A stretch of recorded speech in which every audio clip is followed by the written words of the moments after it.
Okay, this is a late review of the movie La La Land. I know it's been out for a while and it's already hitting the awards circuit thing, whatever. Um, I know it's late, but I have been making videos lately, so this was just one that I wanted to do.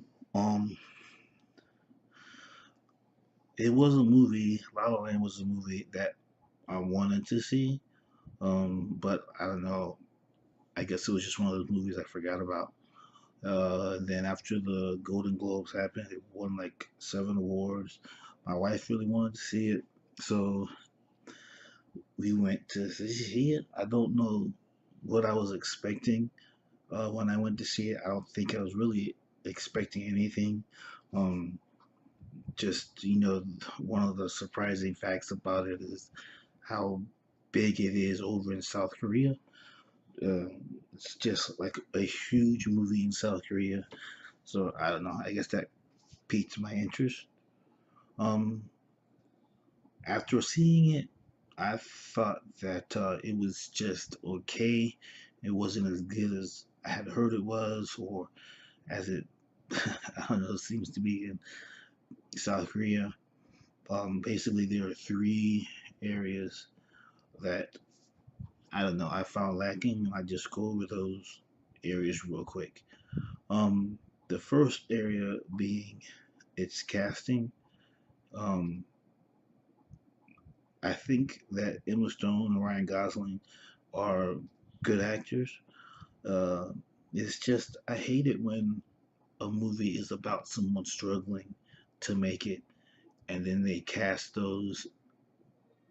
the actors that they cast in that role is someone who is a well-known actor who, admittedly, at one time was struggling, but right now isn't. If this had been um, an equal story about after they made it, then yes, maybe I can see it. But it's very distracting when the person is struggling and you're looking at Emma Stone and you're thinking, okay, Emma Stone's not really struggling.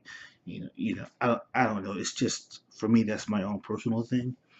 Um, and also I just thought, and I'll get into this a little bit and one of the other reasons, I just thought it might have been a good chance to cast someone who was a little bit unknown, a little bit new, who could actually dance and sing. And that kind of goes into my second reason. Um, I'm not really sure if this technically um, was a musical. I think that it wanted to be a musical. Like I said, I didn't know what to expect. And after that first number, Another Day in the Sun, I was like, okay, this is what this movie is. They're committing, and they just opened up and they were like committing to the idea of the musical. I mean, you've got people dancing on the freeway, dancing on top of cars, dancing, singing. Okay, this is going to be that kind of musical. They committed to that idea, and I immediately thought of this movie, Love's Labor's Lost. Um, I love that movie, and again, it took one of Shakespeare's probably one of his worst plays, and they put that musical from the same kind of time period of the I don't know the 30s, 40s, 50s, something like that. Um, and they committed to it and they went. That's more of a jukebox musical because they use jazz songs from that period uh, because it's set right at the time of of World War II. But they committed to the idea throughout, and I thought it played very well with the material that they had. And I thought, okay, that's what this is going to be. They're going to commit to the idea, and I was really excited because I knew John Legend was in it, and I thought, it'd be cool to have John Legend do some songs and have it all incorporated. The second number wasn't that big, but it was still of that vein of a musical.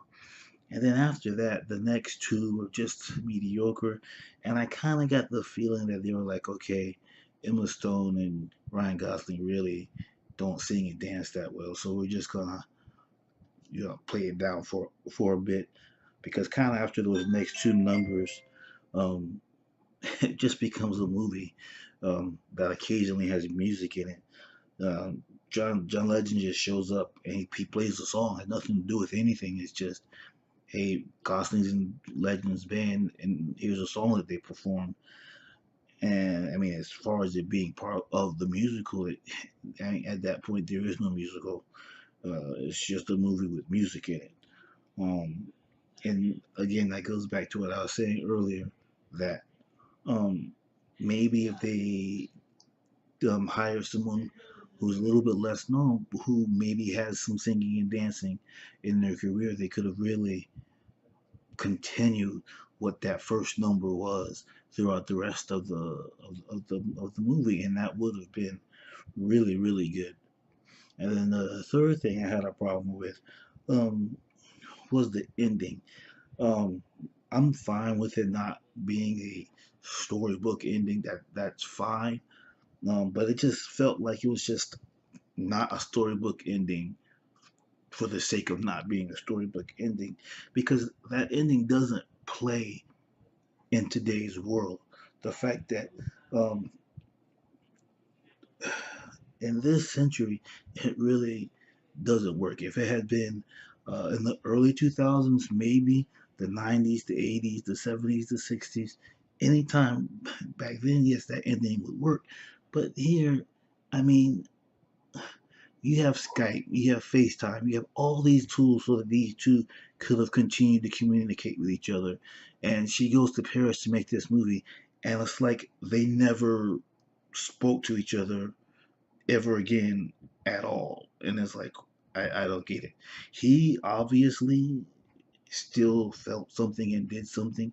He used her drawing for his the club's emblem, named it what she wanted to name it, not what he wanted to name it. But she had no clue of any of that, that he opened the club or anything, not till he started playing the music. And I'm just like, wait a minute. She didn't try and talk to him at all. You just nothing. Just, hey, how's it going? It just, I don't know. I just at that point I was just like, okay, I don't. This movie's not okay. I don't know. I just was very disappointed in that. Not that it was a not storybook ending, but it just felt like, okay, this is what we're gonna do, and we're not really gonna give any reason for it. She just goes to Paris, becomes a movie star, and forgets all about him. After the last two things we say that they say to each other, I will always love you, but I won't Skype you or FaceTime you or text you or call you because we live in the 21st century and all those things are very simple and easy to do. So I don't know. The ending just kind of irritated me. Um, and I don't know. And when you look at it like that, it kind of makes her look like a horrible person because here this guy travels all the way to her hometown, remembers these things, finds her, takes her so that she can go on this audition, and she does all this stuff, but doesn't, say anything to him, doesn't talk to him ever again until her and her husband show up at his club by accident. She may have never gone there if they hadn't gone this by accident. I don't know. That ending irritated me. Sorry, I'm rambling. But in the end, my wife, she really liked it. Um, and me, not so much. I thought it was okay. I was just thought that it was very confused as to what kind of movie it wanted to be. It wanted to be a musical, but then just turned into a movie, and then just said that we're gonna turn this happily ever after on its head and make it more realistic. Except it wasn't realistic at all because you know in the past we would have said couldn't pick up the phone, and now there's just phone, computer. There's too many ways to be in contact with people for them to not have at least been friends. At least, say, hey, we had a strong connection. Maybe love wise, I'm moving on with my life, but we were very close and you were very important in my career. I'm going to keep in contact with you. No, I'm in contact with people who I went to high school with, who I may not have been the closest with, but it's cool to keep in contact with him. She couldn't do any of that with him. She couldn't say, "Hey, yeah, my friend has a club down there. Let's go see how things are going for him." No, it was like she had never talked to him again after she went to Paris to make the movie. And as you can see, the ending really bugged me. So I'm gonna stop talking right now. But that's my review of La La Land. Love and peace. How long have I been going on? 10 minutes. Yeah, love and peace. See ya.